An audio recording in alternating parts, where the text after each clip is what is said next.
the mind train, the tinfoil hat theory that goes like, oh my god, that means we're getting adult Kasai and adult Kaio and we're getting young Starvo. Like, ooh, young Starvo sounds horrible. Hey, welcome to Reaction Phase. A little bit of a disclaimer at the beginning of this video.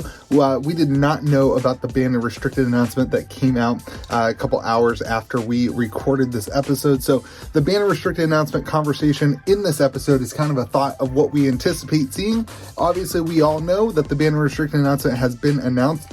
Josh is going to have a video on his channel today about that. So if you want his fresh takes on that, go watch his channel at Hometown TCG. I'm not going to talk about the banned and restricted update. You guys know how I feel about bans and all that stuff. So I'm just going to let the community interact with it. But you can take our takes on what we think it's going to be in this video. And then we also talk mainly about all the spoiler stuff and stuff that's going on in Flesh and Blood. So enjoy the episode. Just wanted to do a little disclaimer that the banned and restricted announcement came out after we recorded this. Have a good time. It's a good episode.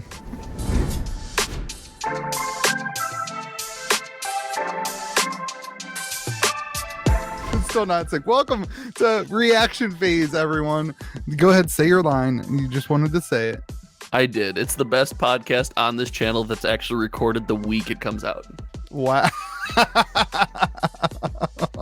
Welcome to the Reaction Phase, everyone. My name is Louis from KitchenTableTCG. I am joined by my good friend Josh from Hometown TCG. Josh, I almost stayed at your house last weekend and you didn't even know it. We had a 4-hour delay in Chicago, and I thought that we were gonna have to stay over, and I was gonna be like, dude, can we just crash at your house? Just for future reference, the answer to that is just yes. Like, of course, we'll make space for you guys. I was like, if Josh was stranded in West Virginia for some reason, I'm sure he would reach out to me. So this is basically the same thing. I wouldn't, and here's the only reason. My family actually lives out that way. So I forgot about if I didn't go see my mom, she would be so mad. Yeah. Well, dude, thank you for carrying the podcast last week. That was great. No problem. And shout out to George for jumping on with me. The story behind that, we were gonna record. Louis and I were gonna record together at a family party that was running late. It got to like 10:30, and I got a text from Louis. It was just a phone number. This is George. He's doing the reaction phase with you this week. And then good luck. And I stopped hearing from him. I really, it's like packing for 2 kids and me and my wife. Like my wife did the packing, but getting all in the bag was my job. I was like, I'm not bringing all the podcasting stuff. And I didn't think about it until the night I was packing. And then it's so good that I didn't, because I had the flu, the worst flu that I've ever had. I was horrible from Monday night through Tuesday night. And so definitely wouldn't have happened. So I'm glad that we pivoted last minute. But anyway. Well, hey, I'm glad you guys had a blast. I'm glad you're feeling better. I'm glad the family's feeling better. And I'm glad we got a metric boatload of stuff to talk about today. Yes, this is going to be a fun episode. We get to do spoiler season. I think that we should just be perpetually in spoiler season for Flesh and Blood, because it gives us content creators things to talk about. Dude, did you see? I thought I was going to bed. And all of a sudden, my Discord starts blowing up. I was like, I got to get out of bed. I love it. I love it. So today we're going to talk about spoiler season stuff. We're going to talk about competitive play. We're going to talk about the banned and restricted conversation now that Starvo can't LL. And then we'll talk about the market. There's some alpha stuff to talk about too. So let's hop in. Spoiler season. So you want to start with the differences? Or do we like them or not like them? Or do you want to just hop into cards? I've already talked about cards. So I've already talked about cards as well. Can we just start with the different art on Iyslander and the art for the token just being this freaking cool? Yeah, let me keep talking about it, and then I'll pull it up. So I saw the Iyslander card, and I was like, oh, Iyslander it's a Majestic in the last set, Majestic in this set, and then I saw it was a token, and I looked at the art, and I was like, oh my gosh. I hope I can get a cold foil of the token, because I think I like the art on the token a little bit more than I like the art on the regular card, and I really like the art on the regular card. You're talking about the young one? I was actually talking about the old one, but I'm sure like heroes. I'm sure we'll see those in cold foil. They'll probably be pretty big prizes though. They probably will be. Yeah. But man, they look cool. And young Iyslander, getting that the zoomed out view of Iyslander. I'm not normally an art guy. I'm not normally a huge lore guy, but this one blew me away. This was the first one I saw, and I was like, Oh, they've come to play. They've come to play this time. I love the bear in the background. Like, what's going on up there?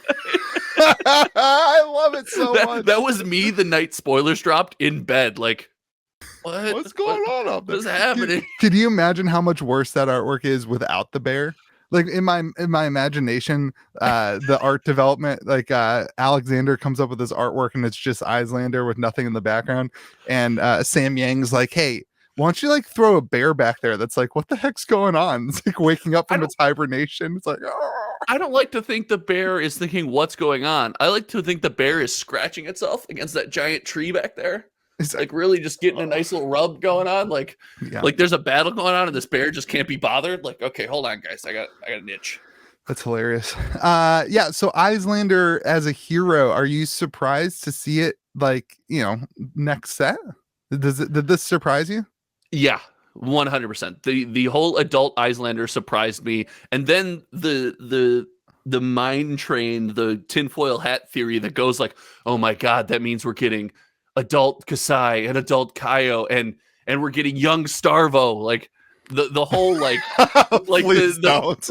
No, stop it. It's like the mind train that just starts going. When you see one young hero that was only a young hero turn into an adult, it's like all the other ones, and I'm like, okay, no, focus, Josh. What are you doing? Yeah. So yeah, I had to get myself off like the gravy train 6 stops down the road and come back to reality. I think it's going to be a really cool deck. It's a way to play Flesh and Blood that I think we tried to do with Ice Lexi, but the nature of a ranger and not having a weapon and having to use the bow and fire these arrows, the nature of the ranger class doesn't really let you play that way. So it's a step further in that direction where you're playing this control play style. But you were on vacation when this dropped. What were you thinking? I was not. I was home. I think I was home when this dropped. Were you? I think so. Maybe not. Maybe I was on my way home. Anyway, I was super shocked that we saw a new hero in the next set, and like I was like, oh, that's cool. I didn't anticipate that, but I like it. I think it's cool. I liked the lore article. I think this is their first step into doing more and more of that. Why are you laughing? I did the Monarch live stream, and my live viewers had me read the last lore article that dropped live, and I hate lore. The names to pronounce in that article I was like, oh, this is so embarrassing. So I like that they do it. It's not my personal thing. Like like I have the lore. I think it's sick. I'm just scarred. Yeah. Oh, I see what you're saying. Like yeah. I it's like reading is just not my dynamic. Like I don't enjoy reading. It's just not something that I like doing. Like even when I'm looking at the cards, I just glance at them and then like figure it out. Like I have to like I'm a doer, not a reader. And so like I almost want to make a video for the lore just so that I can watch my video and then learn the lore. Like if I were to do a video about lore, I wouldn't really be even digesting what I'm reading and saying until I watch the video. It's just like the way that I learn. Anyway, so like the lore stuff, I know much to unpack here that we're not going to touch on, but go ahead. What, like I'm stupid or something? I just don't like reading. I didn't say don't be defensive. I never said you were stupid. No, it's fine if I am. I just don't like reading. Like it's just not something that I like. It's funny that you took it that route. You're this big. You're becoming Louis. You're becoming this big YouTube influencer. You can't be like, kids, don't read. There's no kids that play Flesh and Blood, so that's fine. When I become a Pokemon channel, I can encourage people to read Pokemon. Okay. So since you didn't read the rest of the cards, what was the next card that visually drew you? Wait, let me be very clear. When the Icelander Stormbind came out, when the adult one came out, I didn't even like. I started doing the video on it, and I was like, "Oh crap! I should read this to make sure they didn't change the." I actually did the same thing, and text. I was like, "Oh, what if they switched the text for the adult version like a little bit?" And I missed it. Yeah, I don't know, and like they changed the border, so then it's like I don't know. Anyway, so I like it. I think this is going to be. We can talk about this later on as we talk to the other cards. This deck is going to.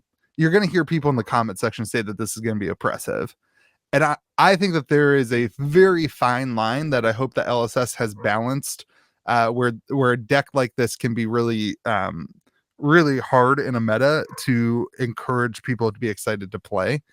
And that's definitely the fear in a deck like this kind of really super control-y. As we get into other cards, you'll see it more, but that's definitely the fear in a deck like this. Now, I am in no way like saying that it's early enough to know if this deck's even going to be viable in a meta. It seems like it will be, but like I think that this is one of those things where you have to find a balance. When I played Magic, it was the Teferi what was the Teferi lock deck that basically was like do you remember that in standard for a while? Anyway, and like playing against it was just like not fun as a new player. It's just like constantly you couldn't do anything. So there's like a line, but I understand that that's also in every TCG. Yeah, I'll give and we definitely need to slow the game down. Yes, after we talk about spoilers, I'll give my take on the deck, and I think I see where your fear is from, but I'm not super concerned about it. I'm all gas and no brakes right now, based on a couple things that we'll talk about after we go through kind of these spoiler cards. All right, let's talk about Channel the Bleak Expanse. Is that the next one on your list? That is the next one. Channel the Bleak Expanse. That's the one. Go again. Now that artwork is freaking dope. Like, that artwork is ridiculous. Imagine if this card, because it's a majestic, it's one of the channels. Imagine if this card comes in like cold foil. I'm saying it right now. What are you gonna do? Just say that for every card? I hope it comes in cold foil. Yeah. No. Yes, I am. I'm gonna say I hope every card comes in cold foil, and then I'm gonna say I want them. You want hot takes? Hot lore takes? Yeah, I love hot lore takes. That spinny thing. That circle. That spinny thing is a dragon. And we're not going to ever know that for like 5 years. But at some point, that spinny thing's going to awaken. And it's going to be like some sort of dragon or being that's been frozen in time. I think it's a bridge. It's a bridge to full core. I'd never put any thought into this right now. No, that would be sweet if it's a dragon. Right? Like it looks like how does a rock form like that? It's like legitimately not possible. Have you seen Earth? How do some of the things that form on Earth? No, that can't be formed like that. That is not a natural forming. Geologists in the chat, let them know. Yeah, let me know how that rock formed, and like, there's no way. So I think it's something living. Anyway, I think you're onto something that's really cool. And as far as the card effect, oh, sorry, we care about gameplay. I'm just excited that it's like the channel effect that they had, right? Where you're kind of forcing the order of your pitch, because the game right now, am I pitch stacking, right, for second cycle and then trying to set something up, or am I this kind of ruins that pitch stack but might reward the now? Stuff like that. It's a really interesting way to play the game. I was all in seeing this. It's super cool. And as we've seen from Channel Mount Heroic, Channel, I said Channel Thunderstep, but nobody plays Channel, like that card doesn't see. Yeah. And Channel Lake Frigid. It's a little bit tougher to pull off than you would think to like keep around. Now, in an all ice focused deck, this will get far easier, and so will Channel Lake Frigid. But if you want to do other things, it's kind of hard to pull off. You really got to play your turns around it, and it makes for interesting gameplay. I was all in on this card. I think it was huge, and it was just like kind of a slap in the face answer to like everyone's like, well, with no Starvo, what are we gonna do about Viscera? Like, boom, we're gonna do this. Like, there's a lot of that in this set. There's a lot of anti. Like, there's a lot of it. If this deck is viable at all in the meta, then Viscera is going to be just kind of out. Is this just a sideboard card though? Again, for that, it only blocks for 2. It is a blue, being an ice card, so there might be an argument where it becomes part of kind of your standard 60 as a blue ice card, but only blocking for 2 probably moves it into a sideboard slot, I would think. But cool sideboard tech is needed. It makes the game more interactive. I know. I like it. This is a cool card. It definitely, again, slowing the game down, which I think is completely needed right now. Are we moving on to Encase? Because I want to start off on Encase. This card is like perfect design, in my opinion. So Encase is the elemental wizard action with ice fusion. So we see the fusion mechanic coming back, and it's deal 3 arcane damage to any target. If Encase was fused, deals damage to a hero, or if Encase was fused and deals damage to a hero, freeze that hero and all equipment until the start of your next turn. So hype freeze mechanic finding out what Yeah. freeze means, and we'll dig into in the next couple pods and stuff like that. We'll probably have to talk about actual game interactions and how that works. Can you respond? But this card is a card that can shut down some decks that are oppressive. Every deck right now that's oppressive kind of plays oppressive face up. Like you see the equipment and stuff, and being able to turn that off is awesome. But you're able to turn that off in a way that's not ridiculous to play around. Blocking 3 damage, or even with Krakens, blocking 4 damage is not unheard of. Like that's a totally acceptable reason, can pull an opponent off their plan one of 2 ways, and isn't crazy oppressive where it just wins the game on the spot. This is incredible card design. I love this card. This card came out, sorry, I wanted to talk about it. I was just like crazy high on this card being like right in that sweet zone. You know what I mean? Right. It's perfect because it's powerful, but it's not overpowered. And it has really great effects that are unique, but not broken, right? Like they don't break the game in a way. With it. Yeah. Because if you get frozen, you can still attack, right? You just can't activate your hero, so you can still do things on your turn. So you may make the decision on your turn when you're taking the damage to be like, no, like I don't need my hero effect next turn, or no, I don't need my I wasn't planning on using my equipment, and I can take the 4 damage, and your opponent may not know that. And this is the type of interactive card that I really like too. Yeah, it's sweet. I like that it does the hero and the equipment too. That's super cool. I think it's cool that we finally see a way to interact with hero powers and equipment that's outside. I mean, we have had like things like sleep dart and stuff like that and light it up, but more ways to interact with that is just neat, in my opinion. Are weapons equipment? Yep. Okay, I couldn't remember off the top of my head if that was the same thought process. I'm thinking yes. So you don't know for sure. I'm like 99%, but you're supposed to be the gameplay expert. Well, you asked it out loud, and now I'm like, yes, strong yes, yes. Okay, this card is cool. And then the last card we got of that day was my favorite card for the simplicity of the design, just the chef's kiss beauty of the simplicity of this design of Ice Bolt. This one makes me think Skyrim, and I was like, yeah, this is everything that Fab should be. I will probably still not play Wizard because you got to read, and it's not just like throw your cards out. So, but I used to play all the time like Ice Wizards, and super cool. So I got some hate for saying that I didn't like Earth Wizards in a video this week. Somebody said it was a bad take.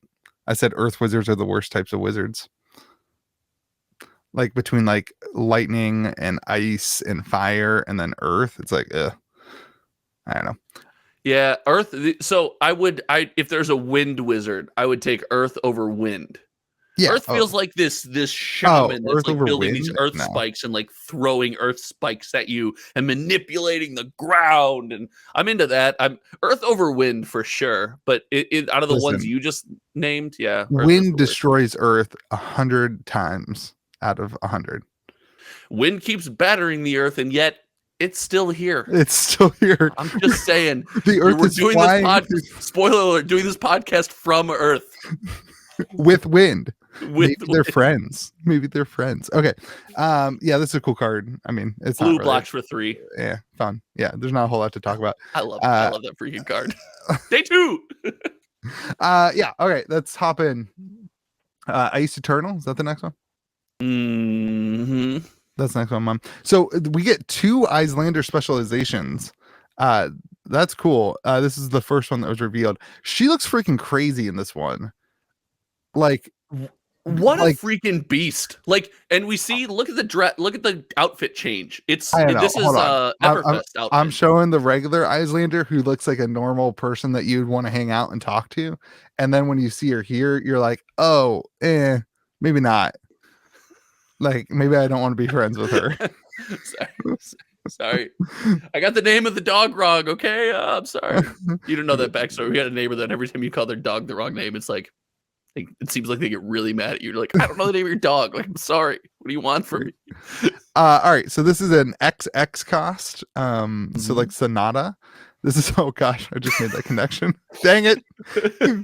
Look. So this one's interesting because it's rare. So Oh, I guess because of the specialization, we won't see any more of them. But this is XX, 3-pitch, Ice Fusion, Icelander specialization. Create X Frostbite tokens under target hero's control. Then, if it was fused, deal arcane damage equal to the number of Frostbites. This is a tough card to pull off for any significant amount. So you're gonna be doing this for 3, right? 3 or 6 if you're lucky. Yeah. So out of the arsenal with Tunic counter, 3 blues, 3, 6, 9. Tunic counter to 10, with the last card being a fusion card.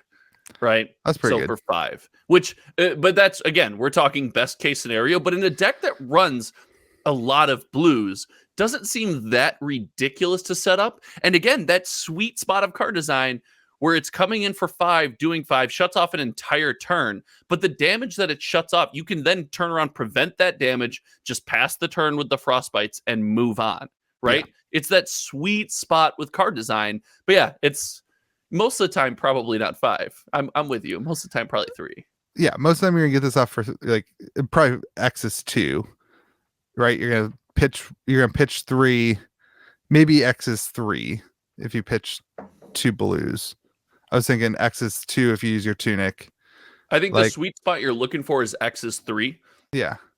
Because if your opponent has already pitched to do something, you're playing it out of the arsenal. Maybe you peel another card from their hand, you get a bunch of Frostbites, and you present a little bit of damage. You have a fusion card, and then you have 2 options for an arsenal. Yeah.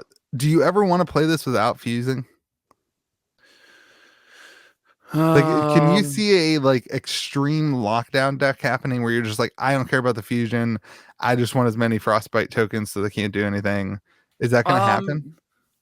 In the event we see your opponent pops Blood Sheath and you have no other responses and stuff like that, and you can't fuse it, and you know they're going for OTK, you got to slow them down. It's an option. A Katsu scenario where maybe you get psyched out and a mid combo line starts off and you're low health. It's a possibility. So it's a really versatile card. It's blue. It blocks for 3.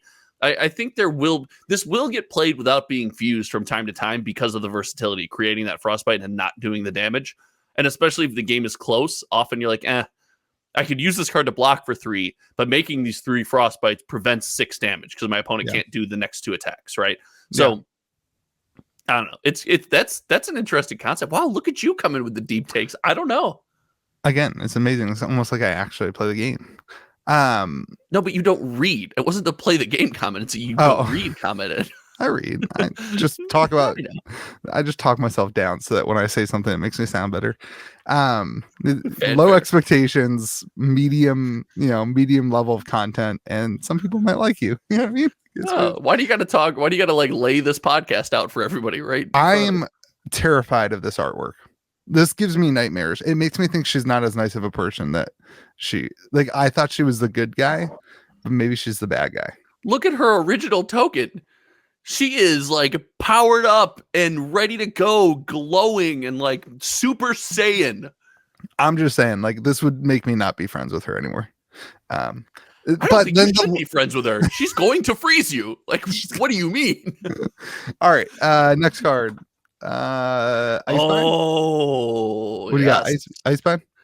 Icebind. All right. So 0. This is cool because that's a being that we've seen in other cards from Monarch, I believe. And we have. Yeah, I forget what card it's on. But that's pretty cool. And so again, I love the way that they have evolved in their card artwork design. Like if you look at WTR and Arc and Crew, it's like the artwork is just like a hero doing something like with it. But like now in all their cards, there's like all these different elements. There's, we're seeing landscapes, we're seeing other creatures. Like I really like the way that the artwork's evolved over the last year. Detail is nutty. You can see Icelander's reflection, like, oh yeah, that's cool. Just so perfectly into this creature that's like sitting there. Again, you got me talking. It's good when you have me talking about artwork. The last time I talked about artwork was Tales of Aria, and I was like, this artwork's just gorgeous. And then I just kind of moved on. If I'm talking about the artwork as someone who's not a gigantic art fan, It's so good. It's Well, so that's what we good. do. I think the artwork is really great for spoiler season. I think, and it's also good for card recognition. Yep. Like that's the gameplay side of it, is for like being able to recognize a card. Like you put an E-strike out, you don't need to read the card. You just know what it looks like, right? I But don't like have for one. spoiler season, it gives us stuff to talk about, and I really like them. So I this think is it's sick. It's ridiculous. this is a common. So we're gonna see 3 of these in all 3 pitches. It's a 0 cost. It'll deal 1, 2, or 3 arcane damage, I'm assuming, based on the color of it. Mhm. If it was fused, it deals damage to a hero. You freeze a card in their arsenal. So this is cool. I mean, this is basically Command and Conquer's effect, but not destroying it, just freezes it for a turn. So pretty powerful card. Commoner is gonna be awesome with this. This is gonna be a cool card for Commoner. This is the type of tech that I think we need in that format, that'll really mix things up. Like you'll have to know that this card exists in the format now, which is really cool. Yeah, and it's blue, and it blocks for 3, which is that butter zone. Like that's this card in a deck that plays this way, that's focused on locking things down, making frostbite tokens. Not that this card does that, but locking things down and kind of controlling board state. This card does everything. Blue blocks for 3, has a niche effect where you're going to peel a resource or an item or a card from your opponent. Like, so cool. Such a cool card. Love this card. Love the art. Blue that blocks for 3. I'm all in. Like, you said blue, you said blocks for 3. You have a Josh. Like, he is in. Josh appears. Okay, my favorite card so far has been Hypothermia. Talk about artwork. You just skipped a card to talk about Hypothermia. Oh, I don't know. What card did I skip? All right, no, we're talking about Hypothermia right now. It's on the screen. Frostex sucks. We'll talk about it next. Last. All right. Hypothermia 0. This one only blocks for 2, so Josh doesn't like it. So it's a blue pitch. It only blocks for 2, so Josh can't talk about it. This is Affliction Aura. I'm just joking. You can talk. Please don't make me talk about cards by myself. I'm not good enough. The channel needs you. The channel needs you, Josh. Affliction auras enter under your opposing hero's control. Attacks they control then can't gain go again. So again, killing the rune blades. Like this is I guess you're killing other stuff too. You're killing Ninja with the legs. Katsu constantly gets slapped. Yeah. And Katsu did nothing wrong, dude. Katsu's been getting slapped on repeat for sets now. And he's got Plunder Run banned. He's got Cars Tech against him. Katsu did nothing wrong. He did something wrong that he is too similar to Runeblade. Anyway, okay, go ahead. Tell me what happened. At the beginning of your end phase, you destroy it. So it's a cool card. I mean, this is again, this is probably sideboard tech is my gut. I don't think you want to slot this in your main deck because if it's not blocking for 3, it is blue pitch. But I guess in the meta that has enough, what? You said blue and blocks for 3. You're getting on my train, and that makes me happy. Well, like I think like in a certain meta, this is probably main deck. But if you're not playing against stuff that gives go again, this is kind of a dead card. Yeah, and remember the subtext, like the in parentheses right there, it said this does not affect attacks that naturally have go again. That's something to remember. I know a lot of people were like instantly like, oh, this card answers so many things. Like, remember, it doesn't affect cards that naturally have go again, but it does have cards that say like, if this hits, it has go again, because the card would then gain go again. Right? Yeah. So hit effects that give go again, Snapdragon Scalar, stuff like that. So again, I did this big song and dance about screwing Katsu. It's not as bad, right? For that reason, that's an important thing to remember. But still, it turns off a lot of, if I'm able to apply some pressure and I'm able to drop this on my opponent just took all that damage, knowing that this turn I'm using my Snapdragon Scalars or something, and then be able to turn that line off and be like, oh, it's a weird pivot moment, right? It is an ice affliction, so it will make a frostbite if you play it from your arsenal on their turn, which is kind of cool. Oh, yeah, that's cool. It's blue pitch strip, ice card, so you can play it on their turn, and then bam. Well, actually, no. Wait, can you? I was confused by you saying that. I actually don't think you can because it's not a non-attack action. Yeah, it's not a non-attack action. Oh my gosh, yeah, you can't. Never mind, this card's trash. Wait, yeah, it is. It's a non-attack action. It's an ice action. So it's not an attack action. but it's not. Does it a have to say non-attack. non-attack action? I don't know. That's now. These are deep. I think cuts. it does. I think it does have to say non-attack action. Yeah, No, because because Voltic Bolt says wizard action, doesn't it? Oh, I don't know. I'm no I don't know. genius. Either way, I can't read that well. that's fine. Either way, I'll look it up right now. But either way, this card is just cool. I think it fits a cool meta spot that might have to happen down the line. It's cool sideboard tech. I like this card. While you're looking I'm not that as high up, on as the other ones. I will talk about how cool the artwork is with all the dead people. Dead people in artwork is things that we need more of. No, you will be able to play this from the arsenal. You will. You can play. You can currently play Voltic Bolt from the arsenal, and that's a wizard action. Okay. I never thought. I was just knew intuitively. I never thought to look at it. Huh. Yeah. So I like that I like the landscape that you can see, because you don't see this much. Like, this is like the unique artwork in the game that brings you into the world, and I like that. Like, you don't see the casualties of whatever this war that is going on are, and like this is the casualties of the war that's happening. So I think that's really cool. Is that a mountain in the background? Yeah, looks like it. Does Icelander come down and freeze Volcor? Maybe. I can't wait to see the fire stuff. I can't wait to see the fire stuff. Yeah, all right. This is nuts. Hypothermia is cool, but now it's time to talk about Let's make everything rune blade, rune chance. Let's just make everything rune chance. I like rune chant tokens. I want to see Frost Hex. I'm talking about Frost Hex now. I want to see Frostbite rune chant tokens in Oldham too. What? I'm just joking. Anyway, Frost Hex, Icelander specialization, and this turns your Frostbite tokens in. I wasn't actually like dumping on you. I was just trying to make fun of you. I was just. Oh, this is not really cards not going to play. It's too much. It costs 3. Too much setup. Am I wrong? Am I just like completely wrong? Disagree. Oh, I'm sorry. Wait, sorry. This is a blue pitch that blocks for 3. This is the greatest card in the history of the world. First of all, that matters. Second of all, when you play it from Arsenal, it makes a Frostbite on the spot. And what it does, we've looked at these other cards that say make all these Frostbites. And I've said a couple times on this podcast, it slows your opponent down to where your opponent just has to look and go, I pass my turn, right? I can't pay for these Frostbites, but I want to keep the cool stuff in my hand because it's part of a combo or part of a line that I want to do. This says you have to now pay the tax for the Frostbites. Yeah. You have to pay for them one way or another. It's dealing damage to you. I think this card is necessary. Without this card, the deck we've been theorizing can't get across the finish line. It doesn't have enough gas. Yeah, this is the finisher. So you can also play this on your opponent's turn, right? Yep. So they could be like, oh, I'm going to keep my cards. I'm going to pass turn. You could be like, are you sure? So if they go to pass turn and then you play this in the priority stage, do they get a chance to blow up their Frostbites then? Yeah. Okay. Yeah, they'll get a chance to then do something. But still, now I'm forcing your hand. You now have to play at my pace. You can't just keep your hand and wait for me to have a downturn, right? And remember, this card goes under your opponent's control and does not get destroyed. How much stuff do we have to destroy auras that cost 3 right now? I'm assuming we get some.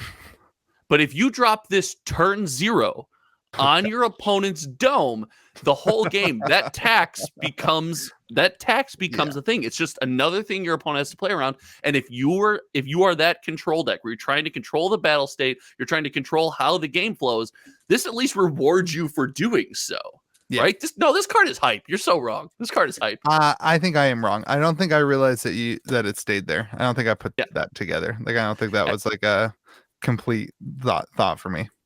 Dennis and I didn't either. I was with Dennis at a pre-release when we saw this card and we were like going nuts. We're like, oh my God, wait. It just doesn't go away. It's just like, just like, here, have this. That's such a weird thing in Flesh and Blood because there's usually like not a board state. I don't play Prism, so I'm not used to like having a board state. I guess the only time I am is when I'm playing my OTK Viscera deck and my whole board is foil rune chant tokens. But you're the guy that instead of using a dice, you lay out rune chant tokens, don't you?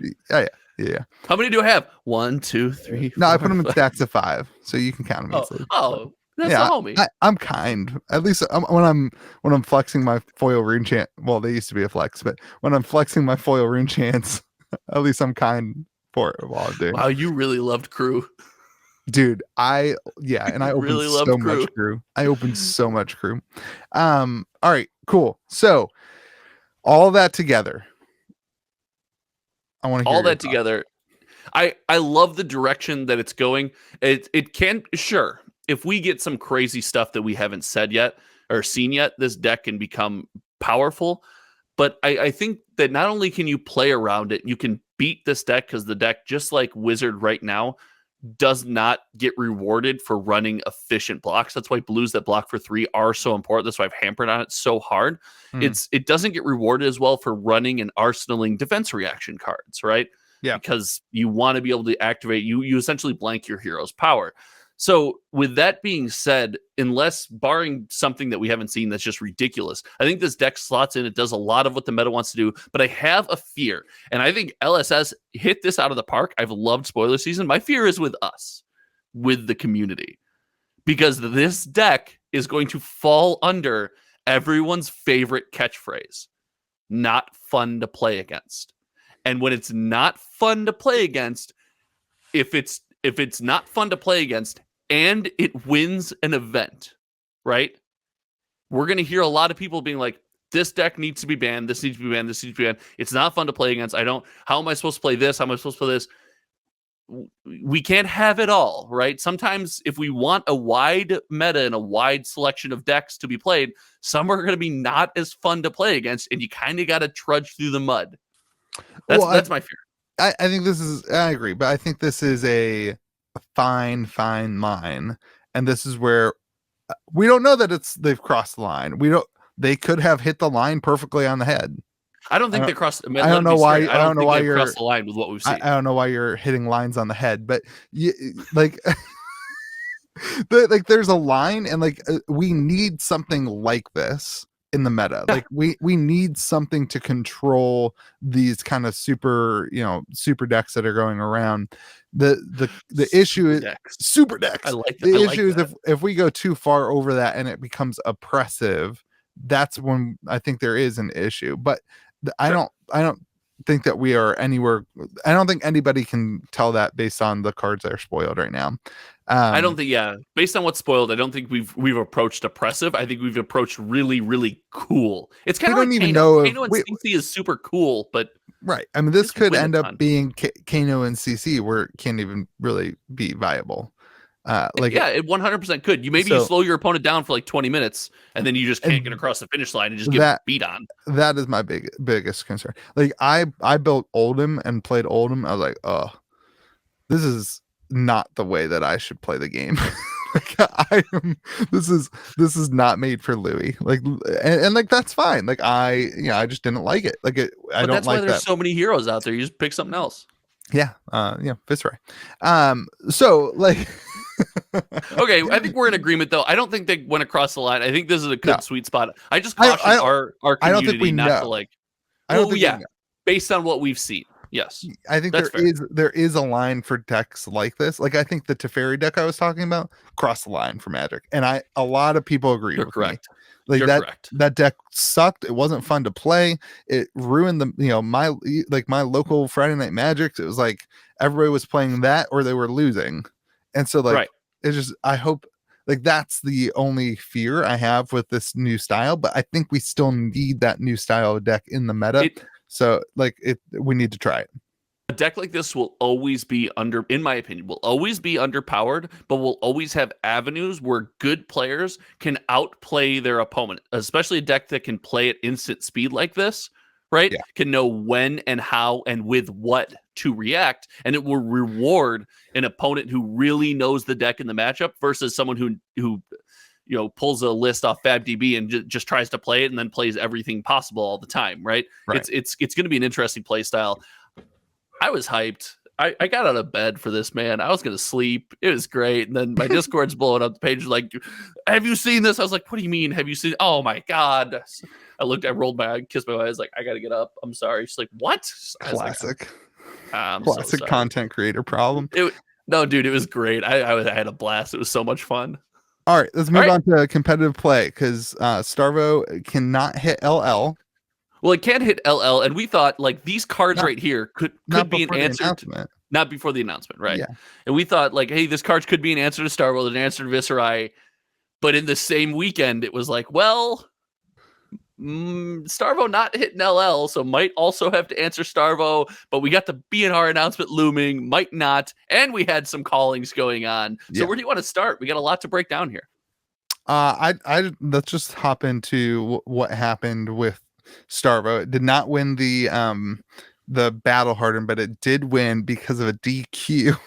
This is like such a lot to talk about. It won because of a DQ against Chain in the calling. So it didn't win. There was 2 battle hardens, right? And it didn't win. Yeah. Is that how it went? It didn't win either of them, but then it did turn around and win the calling. Yes. Okay. I think one of the battle hardens wasn't CC. I don't know that for sure. But, so it didn't win that one. Yeah.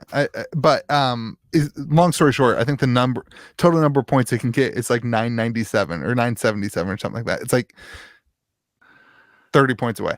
So somebody just like, can another hero like gift 30 points? So what this means is that now we really don't know until May. What is it? May 2nd. I think May 2nd, which is a week or 10 days before the Pro Tour, what will happen with Starvo, or if they will hit him or not. And that's interesting. I've heard some people continuing to voice like, hey, LSS needs to go ahead and let us know what they're doing before the ban restricted announcement. Do you think they do that? I don't think they do that. I think they stick to their guns on saying like, we want this to be a solved meta, non-solved meta that going into it. I think those people that are saying, hey, LSS needs to let us know, they need to let go of that. That's not happening. And whether you're happy about it or not, let me finish. Whether you're happy about it or not, this is the world that we live in, and this is the reality. So I think it's more important to focus on the prize, right? Focus on the end game. If you're about that life, you know what I mean? As they say, as the youth say, then it doesn't do you any good to sit there and complain about that or put any energy towards that. It's not going to get you anywhere. I think it's time to focus on like, hey, these are the possible outcomes, and I need to buckle down and grind for this. I respect that, and I hear that, and this is not my world, so it doesn't matter to me. I guess it does matter to me because what I hear from people is it feels like they don't value our time, and I can't imagine how much work it is to play test like that. Like I was listening to Steelfur the other day. He was talking about how, he has to not go to armory events because he wants to play. He has a number of days a year that he has designated to play Flesh and Blood, and like I don't know. It just seems like I don't like that take that they don't respect our time. I don't like that. That's what it feels like. I'm not saying that's true. I'm saying for somebody to hear that we're not going to, like, that's the feeling that I'm using emotions, like when you have to talk to your wife about that. Yeah, I got like, you. The feeling is like you don't respect I feel I like understand you don't respect I my time. And like that's hard to get over. Like that's hard to just like move on from, because a lot of people have invested a lot of energy and everything, their time away from their families and away from into playing the game. So I think that's a fair. I mean, I see both sides of it. I agree with you though that like they're not going to do anything with it, so it's time to just like, if you want to do this, then you got to do it. If you don't want to do it, then don't go to the Pro Tour. You know what I mean? I struggle with that because my theory has always been, and we said this a couple episodes ago, so I'm not going to spend a ton of time rehashing this, but it was like you have to change the mindset around your practice. I think you have 100 hours of practice or whatever your hours of practice are. You have to practice differently. And I know you and me, we don't see eye to eye on this, but I then say it's up to me. As soon as I heard this is the reality I live in. This, whether I like it or not, if I'm a pro player, this is my reality, and this is Yeah. the arena that I'm forced to play in. So I need to change the way I practice Flesh and Blood to fit the new world that I live in, right? Yep.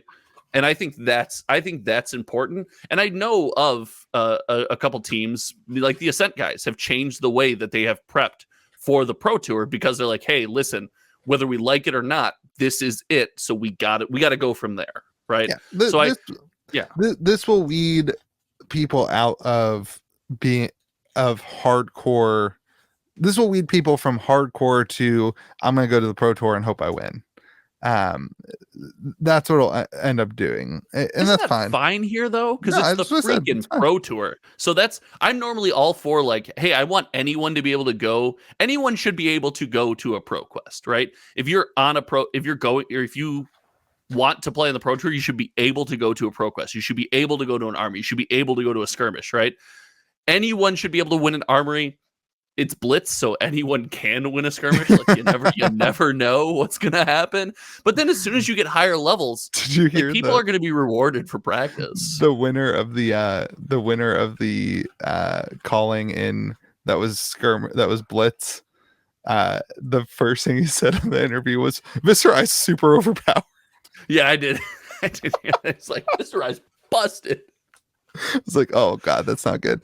Yeah, no, I get it. I respect both opinions.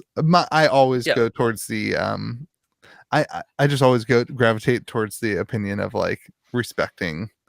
I don't know, feeling. I get that feeling a lot. So anyway, I understand it. Yeah, I mean, I think it's gonna be an interesting BNR. I don't even want to you can speculate on what will be hit. Like I think we see the Awakening ban now.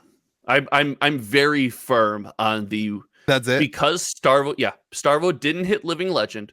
We see the Awakening ban, and that's the move going into the Pro Tour. Is that best case scenario for you? That's in my mind, but again, remember I'm not a game design expert, so in my limited brain, you don't read. I have small brain. Now taking applications for game design experts to replace Josh on this podcast. You're lucky it's on your channel this week. If this was on my channel, I am a Flesh and Blood market expert. That's how I would identify myself. I thought you were the game development expert. I'm the gameplay expert. Oh, gotcha. That's different. Yes. Yes. Okay. Making the car and driving the car are two very different experts, Louis. Gotcha. You suck, man. I don't know. I do think the Awakening ban is best case scenario in my limited Peabody brain. What's your worst case scenario? I think my worst case scenario at this point is a Starvo ban because I think it's a bad look, and maybe not for gameplay, or maybe not for the on-table interactions. I know people are concerned about Viserai coming from the wings and like WWE last minute entrance, like, what's up? I'm here. Boo. Like stuff like that. Maybe. But if you ban Starvo now after not hitting Living Legend, you're kind of like, why didn't we ban it on August 6th? Was it? Or April 6th? April 6th. Why didn't we ban it on April 6th if this was the plan down the road? Because now we've seen if there was no plan. Like what? If it doesn't hit Living Legend, that means it can be beat, right? But maybe you don't like the way it's being beat or something like that. So that my worst case scenario in my mind is to see a Starvo ban, and not for before the people cry in the comments and yell at me. It's not because Starvo's not overpowered or something like that. I was wrong on that take early, but it's just because if we were gonna do it, we should have done it early. Wait, you don't think Starvo's overpowered still? I didn't when it came out. Oh, now you were wrong. Okay. Gotcha. I said I've been saying I was wrong for weeks. I get wrong on one thing, and you just like lean in. You're like, oh, let's always talk about. Of course, that. Remember that? What else did I do? Remember you were wrong a year ago. Like, oh, sick. See, like that's why it's nice for me, where I'm just wrong all the time. You can't lean into any of it. You do the same thing when you're right, though. You're like, oh, remember when I had that good take last year? I don't ever say that. All right, my best case scenario is let the boys play. You just say release the hounds, let it go for it. Listen, like let this be the this is a horrible take and everyone's gonna hate it, but like at like we'll LL out one way or another, MF. like at the end of the day, like they didn't do anything about it, so just let them do it. Like just just it can be beat. It's not fun to play against, but it hasn't been that way. And the pro players, Careful with that. what? Careful with it. It's not fun to play against. That's not a good reason to ban something. That's the reason that they've used for other cards to do it. So like, what do you want from me? Like, I mean, like, what? Like, at some point, like, it just seems willy nilly. The reasons that they do things anyway. So, if they just want to let it play out, I think that's a fine scenario. I don't think Awakening helped it, but like that, the one list that won didn't even have Awakening in it. So like, there's. Yep, that's facts. I don't think That's Awakening facts. is strong enough. I think best case scenario for me would be either just let it play out, or hit Oaken Old with a ban from Starvo. Like an Oldhim specialization, maybe, Yeah, or maybe not an old, like, just say or Starvo just like can't can't play. play. Okay. I still don't understand. You have all these, like in Magic, you can't do that. You can't be like, if your deck's playing red colored mana, you're not allowed to play this colorless spell, right? You can't do that in Magic. But in Flesh and Blood, you have like a category. You can say, right, hey, Starvo's not allowed to play this card. If you run Starvo as your hero, you can't play this card. You know what I mean? Like it seems like a pretty basic thing to me. sure. So I think like that in Oaken Old would be my best case scenario. Worst case scenario, in my opinion, is that they errata Starvo prior to the Pro Tour. Where like people have talked about, you can pick, if you Yahtzee, you can pick one of the 3 +2 dominate or go again. Yeah, like a functional errata going into the Pro Tour would be the absolute worst case scenario. Absolute worst case scenario. Because like imagine you're playing and then everyone's got to figure out like I don't know, like that. In my opinion, I think they'll all have it figured out. But I'm with you on that because I just hate erratas. Like erratas are just always bad. They're just always bad. Anyway, those are my opinions. Yeah, but competitive play, the guy cheated. Freaking on camera, like not even trying to hide it. Like I got the video, the Twitch video. Shout out Mo Bogsley sent me the Twitch video, and I was like, he's like cheating. He like checks it while he's cheating to make sure you cheated right.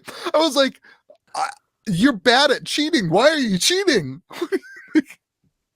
I was like, oh, because at first he showed me the video. I'm like, okay, what does he do? And I didn't notice the Arsenal card. I thought maybe he only put 1 back at the bottom. I was like, oh.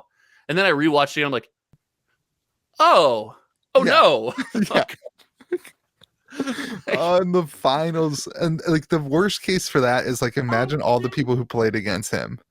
Like imagine all the times he did that and didn't get caught. Imagine all the Starvos he played against. He had 8 rounds, so at least 7 Starvos, right? We're all hitting it with Oaken Olds, and he was like, yeah, and YOLO. Like it's like frustrating because like imagine being one of those players who that's your only loss to.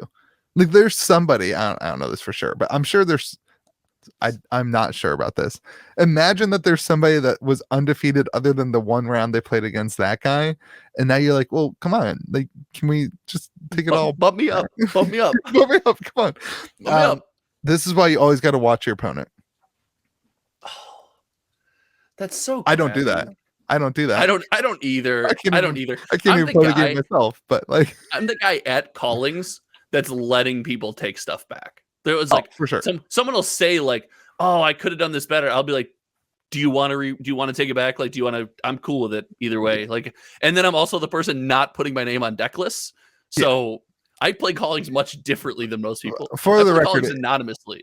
If you're playing competitively, you don't want to be that guy. Don't let people take things back if you're playing competitively.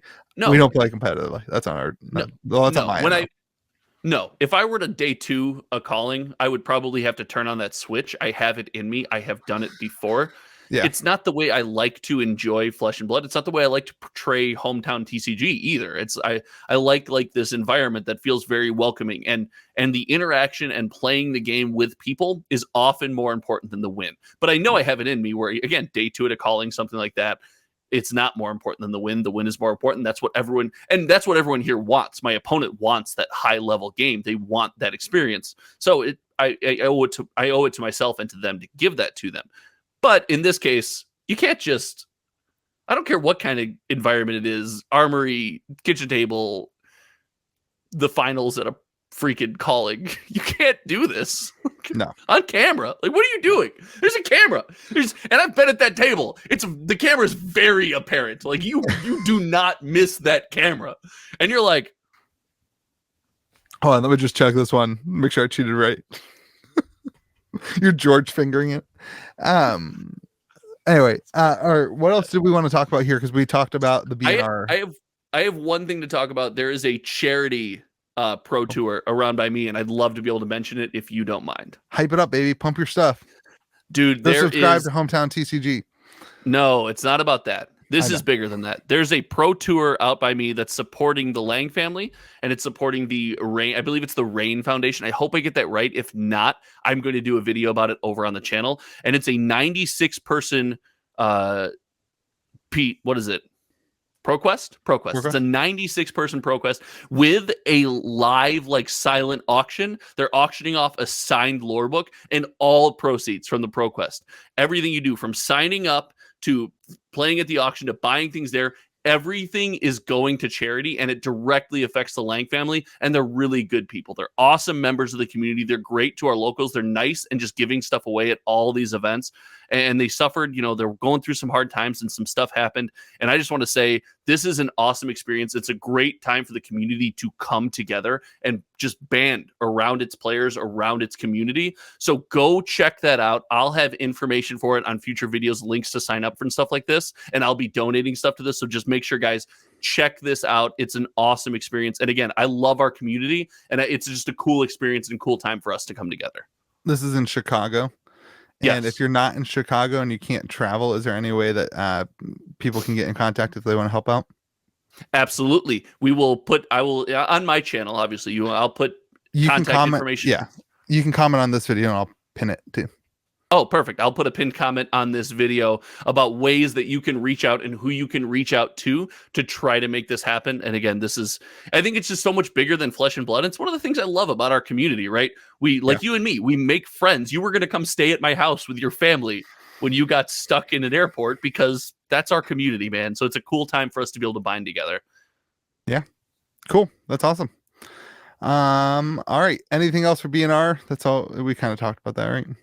No, can we do webcam games where I can see if I can get away with cheating on camera? I want to know how difficult it is. I've never thought about doing it, but now it's going through my mind. How do you? I'll tell you what. Next time that you make it to the top table or the feature table at a calling, try writing your name on the top of your thing so you get to actually play, and then you can try to get your DQ by cheating rather than not writing your name.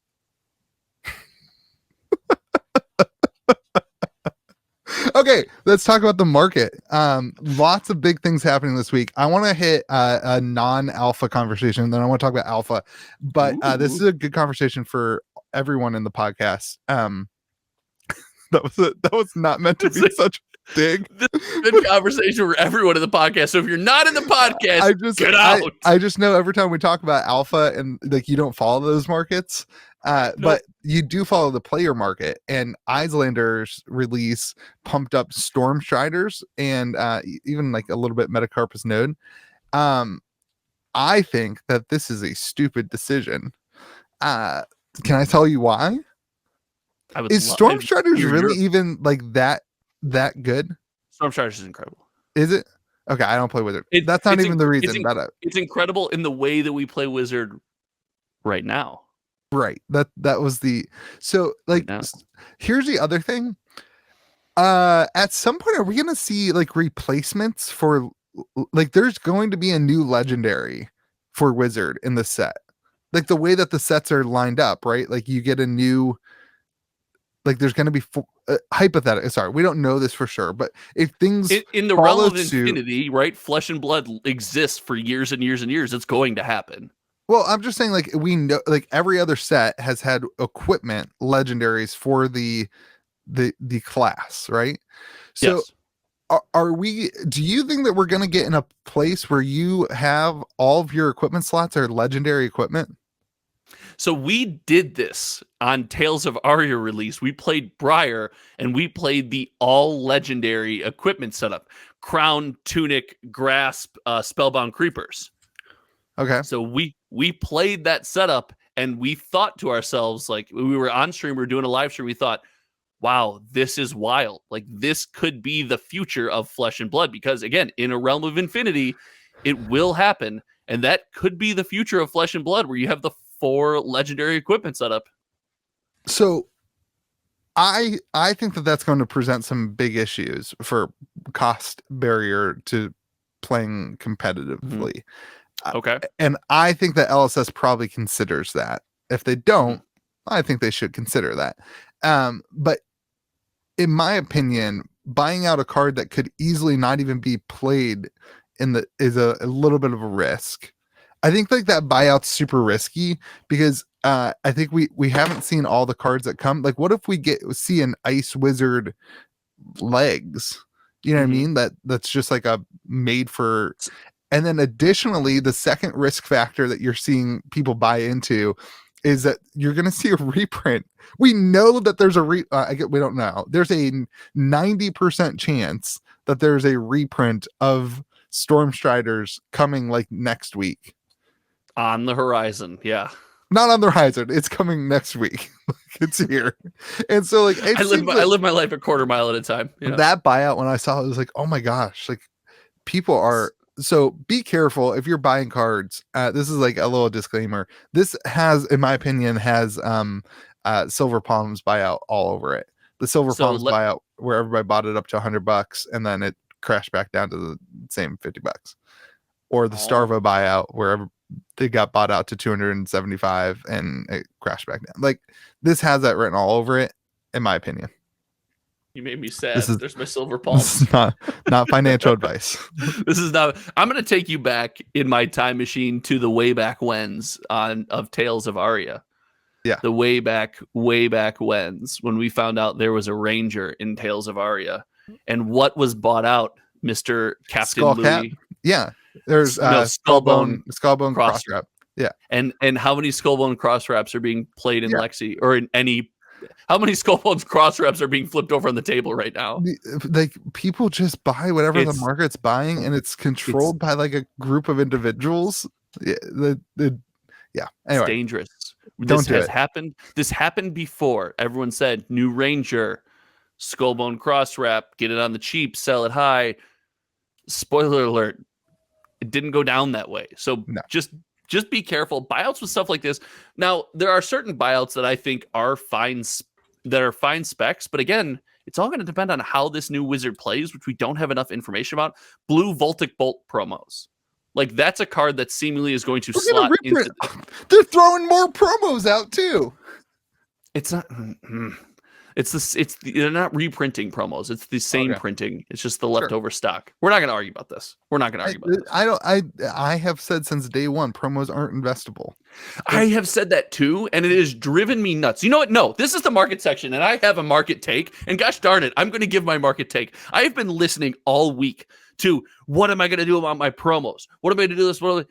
If you invested in promos, that is not the move. They have said from day one. The only thing protected by the reprint policy is cold foils. That's it. So not if even you that. took resources, cold foil promos can be reprinted.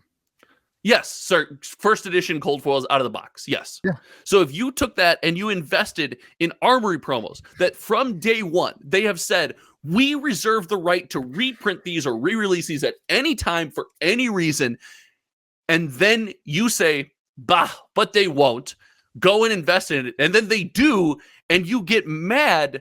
That drives me insane. The only argument I will even listen to is I felt special because I played back then, and now them coming back out is like it makes them feel less special to me. I'll listen to that argument and I'll say, hey, I'm really sorry. However, remember they reserve the right to re-release these at any time, and I'll reprint that line. But if you are like, what am I going to do about my money? That I'm like, then you did it wrong.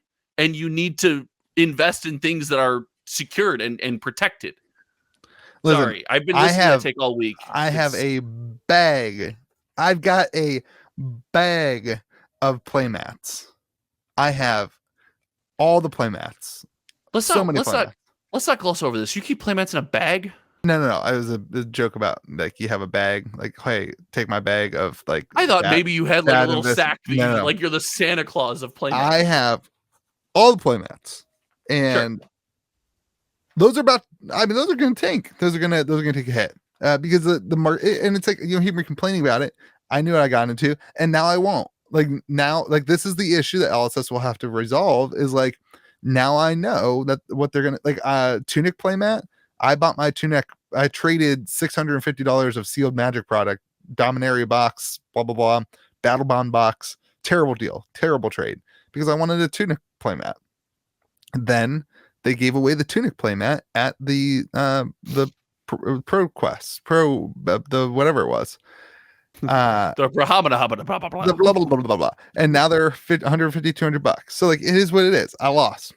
It was a bad take. It was a bad look.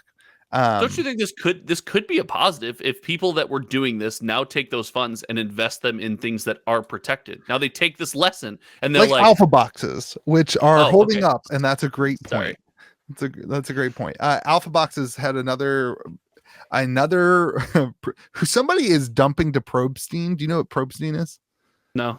It's like an eBay account where like if you don't want to set up your own eBay, or if people know your eBay and you want to sell things that you don't want somebody anonymously. Yeah, like you send it to Probstein and then they charge you a fee to sell, and they have like great ratings. It's high. Anyway, it's kind of like Sotheby's, but not, and on eBay. Anyway, so there's been like almost like 16 to 18 alpha boxes being sent to Probstein. Now there's a 9.5 heart at Probstein that everyone's criticizing and saying shouldn't be a 9.5. I saw that the corners or whatever. Yeah, like I agree that it's like not a great. It's overgraded. Grade, yeah, but like I don't know, man. Are we really going to say that it's not worth a 9.5? It has a 9.5 on the label. I don't know. Anyway, I would struggle as a person who doesn't know about a bunch about it. Maybe someone looking to break into that scenario. I would just trust the 9.5 on the label. I would just be like, oh, it's 9.5. It's labeled. It must be a 9.5. I'd just be like, that's the way it is. But here's what I want to say. Good thing is that alpha boxes seem to have a pretty tight floor at $3,000. There's been a lot of boxes on the market, all auctions, all ending right around that sweet spot of $3,000, which is good because they've been going down, and it was like, ooh, where's the floor? And this seems to be a pretty strong floor for alpha boxes. So that's good. Now the question is, in my opinion, how do we value all the things based on that? Because previously we valued, like a heart would be a case of alpha, which would be now $12,000. A 9.5 heart would then be either 2x or 2.5x that. So the 9.5 heart should end hypothetically in the $24,000 range. And it makes this really questionable because the question now is, how do we value things in this new market based on the amount of box openings that are happening, the amount of it's just a weird world where it's like, are we going to price things the same way? So I think it's going to be an interesting couple weeks.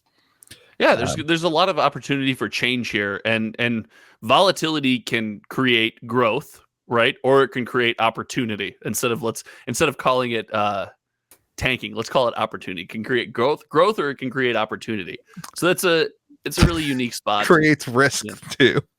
Yes, all of those things contain risk. I don't own any high end like a cold foil tunic. I don't own a cold foil heart.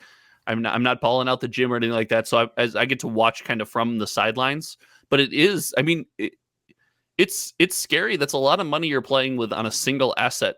From the life I live in, the world I live in, that's a lot of money for a single asset, right? Yeah. So it's like, it's scary. So I would just advise caution. I'd advise doing your research. I'd advise investing in things that are meant to be invested in. That's I think the big takeaway here is, don't be invested in promos. Invest in things that are meant to be invested in. Yeah, listen, like I have no business owning the cards that I own. You're the Fab Father, dude. Yes, you do.